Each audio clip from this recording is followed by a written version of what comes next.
Rede Verdade está no ar.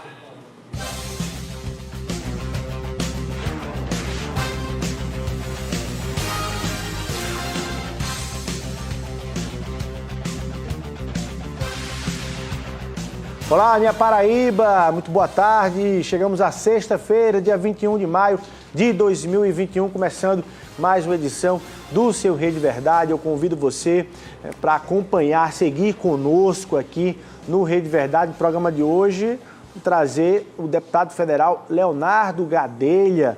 Ele que está no exercício do mandato, vem trazer aqui suas ações no mandato dele lá na Câmara Federal e discutir os temas mais importantes de Brasília nesse momento. E também vamos falar um pouco qual é a posição do PSC, o partido dele e do próprio deputado na disputa eleitoral de 2022, que já começa a esquentar e a movimentar os bastidores da política aqui na Paraíba. Mas vamos começar falando em Brasília, falando em Câmara Federal, começar com Napoleão de Castro, que lá da capital federal traz outras informações e notícias do Congresso Nacional. Napoleão de Castro, é com você.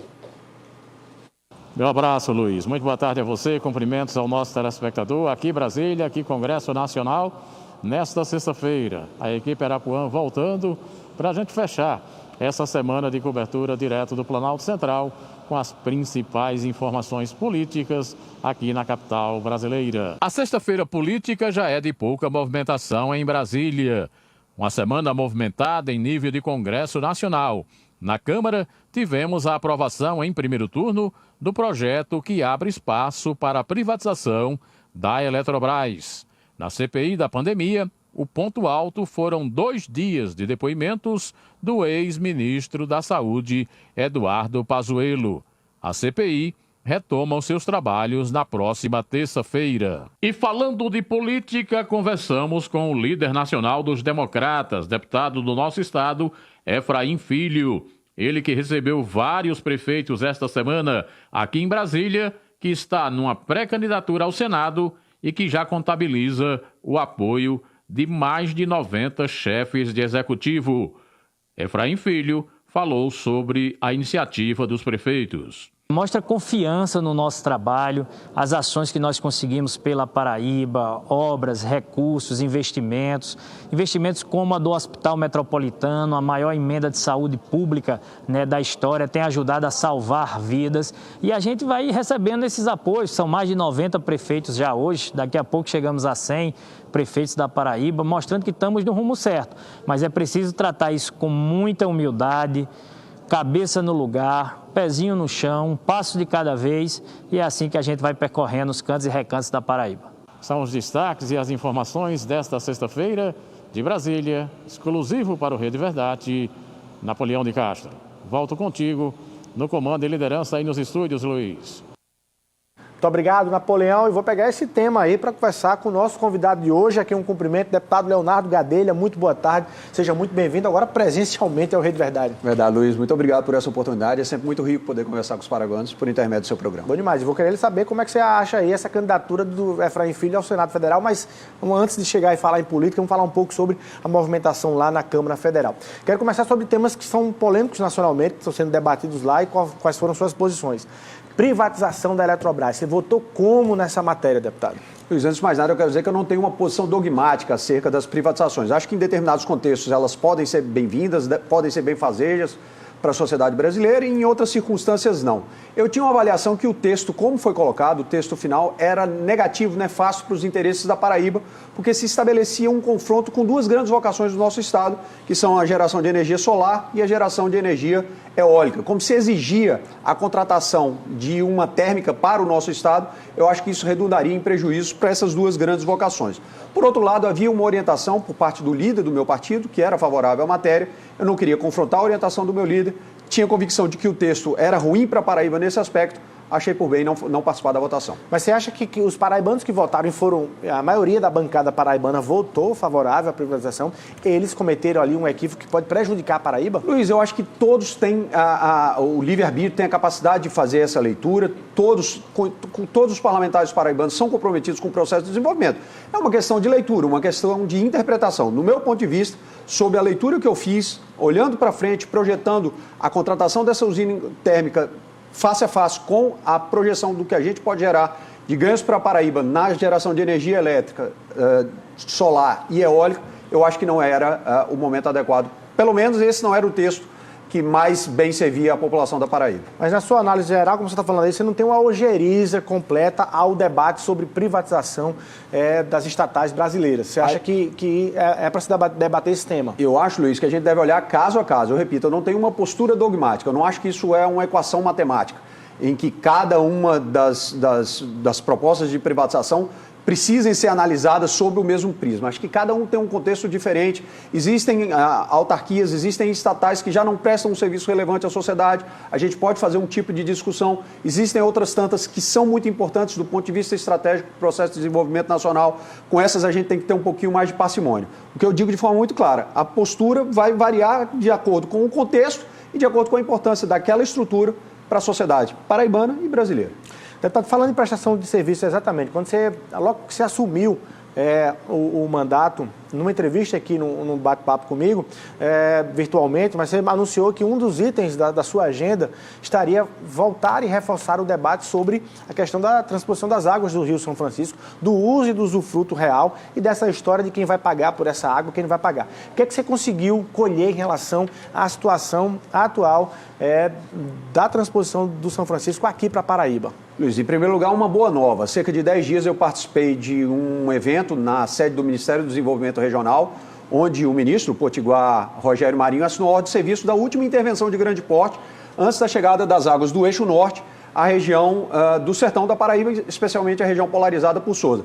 Trata-se de uma intervenção na barragem de Engenheiro Alves de cerca de 17 milhões de reais. A promessa de Sua Excelência, do ministro Marinho, é de que as águas estejam à disposição da população do sertão até o terceiro trimestre desse ano de 2021, que é uma excelente notícia para todos nós. No que diz respeito à utilização das águas, inclusive há uma transversalidade aí com a matéria da privatização da Eletrobras, porque no bojo da privatização está a privatização da Chesf, que é aquela que detém a utilização das águas da transposição do Rio São Francisco. Inclusive, quando houve a outorga das águas para transposição, assegurou-se a utilização do quantitativo mínimo para geração de energia elétrica na cascata da Chesf.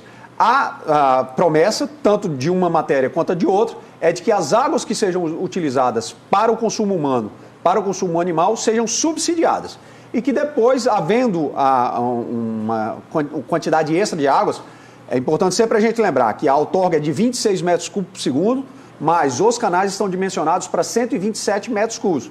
Nós podemos ter um excedente de 100 metros cúbicos que seriam utilizados integralmente para a produção, normalmente para a produção agrícola. Aí inicia-se uma outra discussão acerca do custo dessa água, mas pelo menos para consumo humano e animal, o custo vai ser subsidiado. Tá.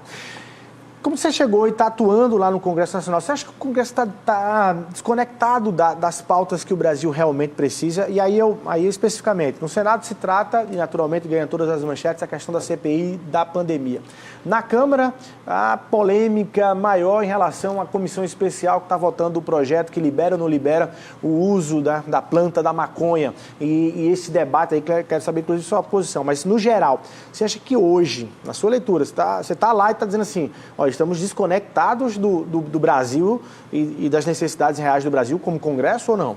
Luiz, eu acho que esse nem é o principal problema. Eu acho que o que está acontecendo hoje no Brasil é algo que se repete em várias nações do mundo, esse excesso de polarização. O excesso de polarização é ruim na medida em que ele mata paulatinamente, de forma lenta, mas muito dolorosa, o debate, a discussão. Nada é mais salutar para uma democracia do que o choque de ideias. É a partir desse choque de ideias, de um processo dialético, que a gente encontra soluções para os nossos problemas. Quando a gente tem uma polarização muito exacerbada, como a gente tem hoje no Brasil, a gente perde a oportunidade de discutir grandes ideias. E as ideias, antes de serem de esquerda ou de direita, antes de serem de governo ou de oposição, elas são boas ou ruins. A gente tem perdido essa oportunidade de discutir uma grande proposta simplesmente porque ela surgiu numa ponta do espectro político. Discute-se outra proposta porque ela também tem uma outra origem. Acho que isso é o que tem de mais nefasto para a democracia e é muito ruim para o Brasil. A gente precisa encontrar soluções para os nossos problemas. E na democracia a gente encontra soluções conversando, dialogando, fazendo choque de ideias. O que você tem achado do que você ouviu até agora da CPI, da pandemia? Dos depoimentos todos que passaram por lá? Se você fosse fazer um diagnóstico agora, você fala, ó, pelo conteúdo que se tem, eu antevejo aí uma responsabilidade do governo federal muito forte na situação que chegou o Brasil, ou não, enfim. Luiz, eu vou abraçar inicialmente uma das funções principais das CPIs, que é a de propor aprimoramentos legislativos. Os técnicos, os cientistas, a comunidade acadêmica no mundo inteiro tem dito que o que aconteceu com a Covid-19, infelizmente, vai se tornar uma praxe. Nós vamos conviver com efeitos sanitários extremos ao longo dos próximos anos. Então, é importante que a CPI tenha como um dos seus resultados o aprimoramento, que os nossos gestores tenham algum tipo de balizamento para situações como essa. Porque eu acho que houve muitos equívocos em todos os níveis de governo, mas também eu acho que a gente precisa ser justo no sentido de que era uma circunstância absolutamente nova e avassaladora, que ninguém estava preparado para isso. Do ponto de vista da responsabilização, acho que é absolutamente fundamental que a gente tenha responsabilização, mas para se ter responsabilização também precisamos ter responsabilidade. Acho que a CPI não pode se transformar numa vendetta política. Acredito que todos que estão ali estão imbuídos desse propósito de encontrar realmente as responsabilidades, de apurá-las e de entregar para os órgãos de controle que terão a missão de dar continuidade a esse processo de responsabilização. É isso que a gente espera, eu tenho certeza que todos os brasileiros têm o foco na CPI com esse mesmo espírito. Você falou uma expressão aí, o papel, né, da Câmara, enfim, do Congresso, dos parlamentos, de proporem sugestões legislativas, aprimoramento legislativo aqui do nosso país. Aí eu quero pensar dois projetos que você está debatendo lá na Câmara, aí você me disse aí de sua autoria, inclusive. Primeiro, a questão de quando se garantir, a gente nem pode sonhar nisso agora, mas quando se garantir vacina anual da Covid, quando isso entrar no roteiro, na agenda do Brasil, naturalmente, que os planos de saúde possam garantir e assegurar isso. Como é essa proposta, deputado? Esse é um projeto de minha autoria e a ideia é justamente essa. Se houver sinalização por parte da comunidade acadêmica, por parte dos cientistas, de que nós precisaremos de um processo de vacinação com alguma periodicidade, contínuo, por exemplo, uma periodicidade anual, que os planos de saúde possam ofertar a vacina para os seus segurados. Com isso, a gente vai atingir dois objetivos. Primeiro, a gente tira um pouco de pressão sobre o SUS, porque o SUS vai continuar tendo a obrigação de ofertar para todos os brasileiros que não têm planos de saúde. Mas, num segundo momento, isso vai ser bom para o próprio plano, para a própria operadora. Porque se essas pessoas estiverem vacinadas, Luiz, elas não vão precisar de tratamento, elas não vão precisar de uma UTI, elas não vão precisar de algo mais complexo.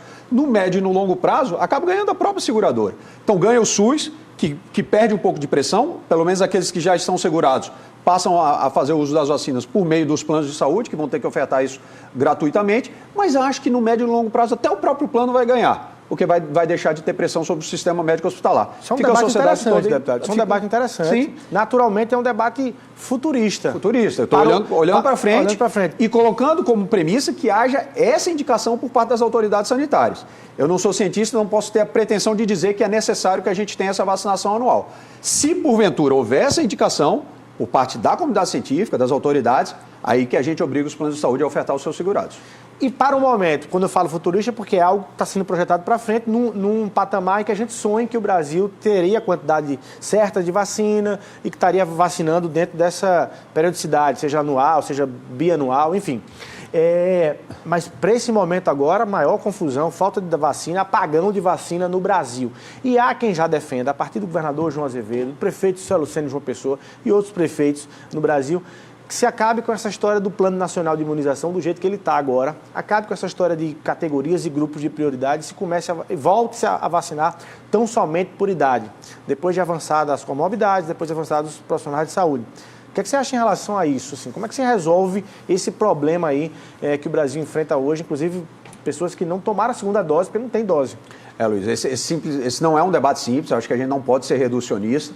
Acredito que, como só há a garantia de que a pessoa está imunizada a partir da aplicação da segunda dose, essa precisa ser uma prioridade. Não pode correr o risco de uma pessoa receber o primeiro tiro, o primeiro shot, e não ter daí a 30, 90 dias, de acordo com a vacina, a possibilidade de completar o seu processo de imunização. Isso, para mim, precisa ficar claro, precisa ficar muito patente. Vencida essa etapa, assegurados as segundas doses das pessoas que já receberam a primeira, eu acho que a gente pode e deve sim considerar as pessoas que têm comorbidade, as pessoas que são mais frágeis. Ninguém está infenso a esse vírus, mas existem pessoas que são mais frágeis diante dessa circunstância. E eu acho natural, acho que até humano e ontológico, que a gente queira priorizar pessoas que têm maior fragilidade, maior chance de contrair a doença e de desenvolver a versão grave da Covid-19. Mas eu entendo que esse não é um debate simples e nem quero ser simplista. Consigo compreender todos os argumentos em contrário. Mas para não ficar em cima do muro, em primeiro lugar, assegurar a segunda dose de quem já tomou a primeira, porque senão a gente vai ter perdido tempo, dinheiro e a esperança das pessoas, mas num segundo momento, sim, saber priorizar. Criar critérios que sejam lógicos e que sejam democráticos e possam ser aceitos por toda a população. Deputado, antes da gente falar um pouco de política, deixa eu lhe perguntar sobre um tema que o presidente Jair Bolsonaro acabou trazendo de volta, vou até usar a expressão, reacendendo o interesse a partir de uma declaração dele, quando perguntado o que faria com um projeto de lei que está lá em votação na Câmara Federal, que garante, regulamenta a exploração da plantação, né, da maconha, do extrato dessa planta para uso medicinal. Esse debate está lá na Câmara, o projeto original só trata de uso medicinal, porém há ali algumas emendas que estendem esse uso para outros usos também da maconha aqui, da planta da maconha aqui no Brasil. Qual é a sua posição? E o presidente Jair Bolsonaro disse, olha, a cloroquina não pode, maconha pode, vou vetar quando esse negócio chegar na minha mesa. Qual é a sua posição em relação a isso? Você está acompanhando esse debate lá na Câmara? Tenho acompanhado o debate, já acompanhava mesmo antes de assumir uma cadeira na Câmara dos Deputados. Eu tenho um pai médico, eu tenho uma irmã médica, a gente conversa muito sobre temas como esse. E um dia desses, conversando com o Marcondes, ele me lembrou da utilização da morfina. Pacientes em estado terminal de câncer têm dores muito agudas e só conseguem aguentar aquelas dores por conta do uso da morfina. A morfina é utilizada cientificamente para esse fim, para aliviar dores muito intensas. Mas a morfina também pode ser utilizada por pessoas drogadas com outros objetivos. Por dependentes químicos com outros objetivos. Mutatis mutandis é uma situação parecida. A gente precisa assegurar que a utilização, que a produção seja toda canalizada, única e exclusivamente, para a utilização para fins médicos. Quem tem um filho com epilepsia, quem tem um parente com epilepsia, sabe do sofrimento de ver o seu filho convulsionando, de ver o seu parente convulsionando. Agora, claro que eu entendo a preocupação de todos aqueles que têm medo de que essa produção seja desviada. Então, a gente precisa criar todo o arcabouço, todo o balizamento, regras muito nítidas para ter a certeza de que a utilização será única e exclusiva para fins medicinais, assim como a morfina, que é produzida e é utilizada e traz alívio para pacientes terminais de câncer. Então, se o projeto chegar com esse texto original nas suas mãos, você vota a favor? Eu confesso a você que não conheço o texto na integralidade. As premissas para mim são essas, de que a utilização seja única e exclusivamente para fins medicinais e de que a gente tenha punições muito severas para quem, porventura, ousar fazer o desvio dessa plantação. Deputado, eleições 2022. São tantas perguntas que eu não sei nem por onde começar. Mas vamos lá, vamos tentar aqui estabelecer um roteiro.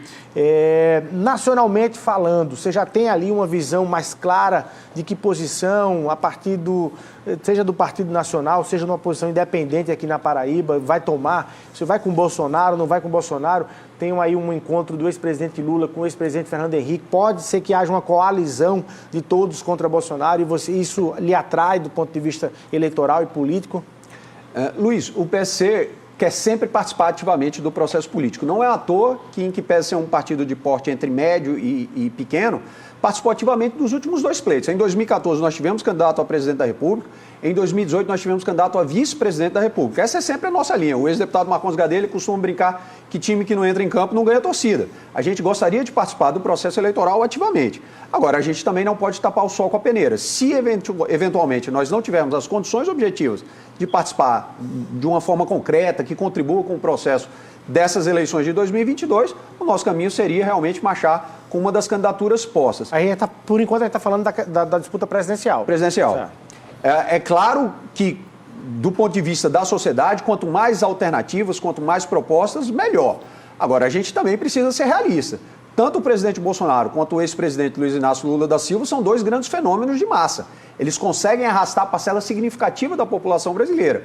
E é difícil se construir uma terceira via nesse cenário. São duas candidaturas extremamente fortes. Você não acredita em terceira e competitivas. via? Eu torço para que surja uma terceira via, independentemente da postura que o meu partido venha a abraçar. Qualquer que seja a candidatura, eu seguirei.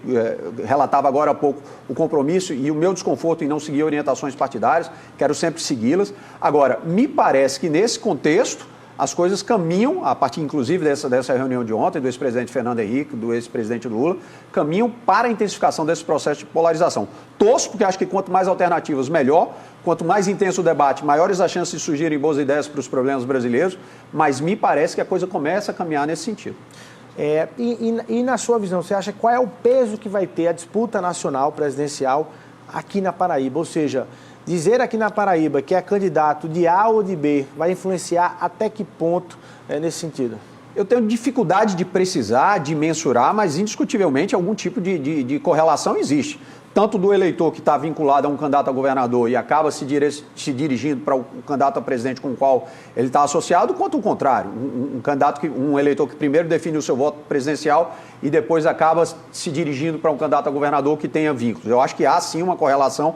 Tenho muita dificuldade de estabelecer o quanto, precisar em que extensão isso se dá, mas não tenho dúvida de que tem algum tipo de correlação. E acho que isso vai acabar pautando também a formatação das chapas na disputa de governador e de senador em 2022. Tem uma movimentação muito grande no tabuleiro da política aqui na Paraíba já. A gente viu aí o deputado federal Efraim Filho colocando o nome para disputa ao Senado, o deputado federal Aguinaldo Ribeiro também nessa discussão. Eu quero lhe fazer perguntas objetivas. Primeiro, João Azevedo, reeleição, projeto ou oposição? Leonardo Gadelha estará em que palanque em 2022? Uma vez mais, a posição do Leonardo Gadelha será a posição do partido, será uma posição de grupo. A gente no PSC tem orgulho de ser muito gregário, de ouvir todas as nossas bases, todos os nossos filiados. Eu diria que há um caminho natural, nós estamos marchando com as mesmas forças há 3 eleições, haveria um caminho natural de vinculação com as hostes oposicionistas. Agora, esse caminho natural não quer dizer que haja uma vinculação automática. A gente precisa sentar, a gente precisa discutir, saber quais são os nomes, quais são as propostas, quais são as ideias para que a gente vença os nossos problemas crônicos. Por outro lado, apesar de afirmar isso, eu também tenho dito que esse processo deve ser deixado um pouquinho de lado nesse momento. Acho que todas as forças políticas, todos os homens públicos devem canalizar a maior parte das suas energias para mitigar os efeitos da pandemia de Covid-19. Quando esses números arrefecerem, pareciam que estavam arrefecendo, voltaram a recrudescer. Quando houver um arrefecimento, quando a gente avançar mais com a imunização, aí a gente agudiza, a gente afunila esse processo. Mas, mais uma vez, para não ficar em cima do muro, a tendência natural do PSC seria marchar com as hostes oposicionistas, mas eu quero dizer que isso não é um alinhamento automático. A gente precisa ouvir para tomar as nossas decisões. E cabe a mesma lógica para nacional aqui no Estado, ou seja, o PSC vai querer participar da chapa, e aí eu já pergunto, enfim, em que nível, né? Com candidatura ao Senado, a indicação do vice-governador ou mesmo na cabeça de chapa?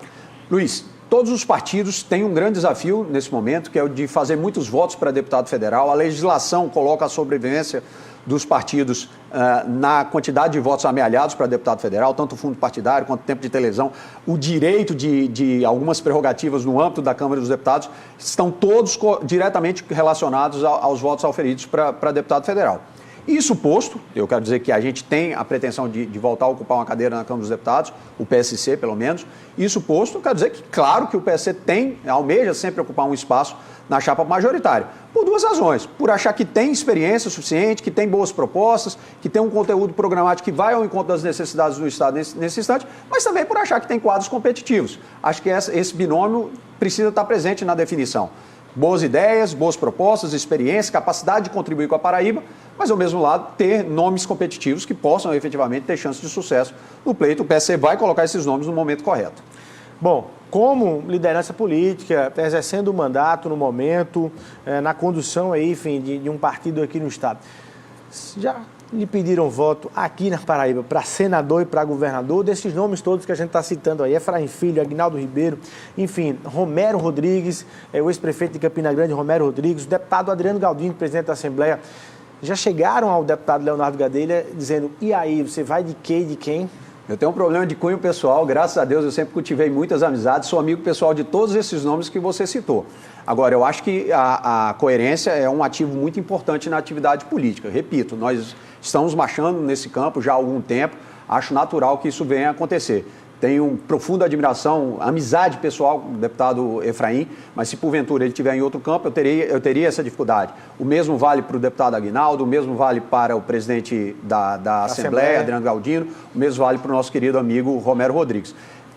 Tenho a admiração, acho que são excelentes quadros, mas eu preciso que o meu partido esteja alinhado com essa proposta, com esse projeto, para que eu possa marchar de peito aberto, de forma desabrida, junto com essa candidatura.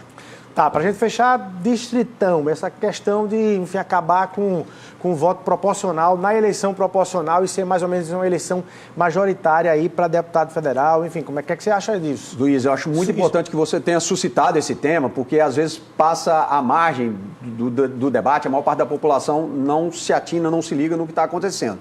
Se porventura for mantida a regra que vigorou na eleição de prefeito e de vereador, em 2018, em 2020, perdão, a gente vai ter uma verdadeira carnificina dos partidos pequenos e médios, porque muito dificilmente esses partidos conseguirão formar nominatas competitivas em todos os estados. Eles, às vezes, têm um grande representante, têm um nome que consegue angariar a simpatia da população, mas tem dificuldade de montar nominatos, porque os partidos de maior porte têm maiores atrativos para trazer os candidatos de primeira viagem, os candidatos mais recentes.